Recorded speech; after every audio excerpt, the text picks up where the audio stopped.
আমি নিয়ে এসেছি হায়ার ম্যাথ প্র্যাকটিক্যালের ডেমো, মানে তোমাদেরকে কিভাবে করতে হবে, কি নিয়ম ফলো করতে হবে সেটা। তো আমি শুরু করছি। এই হলো তোমাদের ইন্ডেক্সটা তোমরা পেন দিয়ে সুন্দরভাবে লিখবে। যতগুলো স্কুল বা কলেজ থেকে দিবে সেই ততগুলো তোমরা লিখে ফেলবে। আচ্ছা, এবার আসি হচ্ছিল গ্রাফিক। গ্রাফ সম্পূর্ণ একদম আলাদা পেপারে করতে হবে, গ্রাফে কোনো লেখা থাকবে না। তো এই যে গ্রাফ, এবার লেখার অংশে আসি।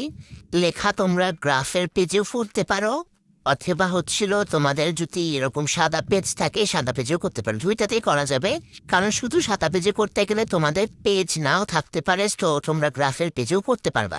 কিন্তু শুরুতে তোমরা এই চিত্রের জন্য আলাদা কয়েকটা গ্রাফের পেজ আলাদা করে নিবা, যাতে তোমাদের আর্ট করার সময় গ্রাফের পেজ শর্ট না পড়ে। তো এই যে শুরু।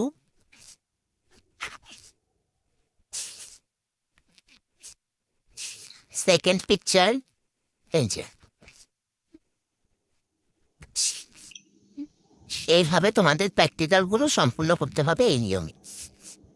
আশা করি তোমরা বুঝতে পেরেছ কিভাবে তোমাদের প্র্যাকটিক্যালগুলো করতে হবে। এটাই হচ্ছিল হায়ার ম্যাথ প্র্যাকটিক্যাল করার সঠিক। আর যারা এত কিছুর পরেও বুঝতে পারবে না তাদের মাথায় একটা ঘুষি দিব, দিয়ে সবকিছু ঢুকাই দিব।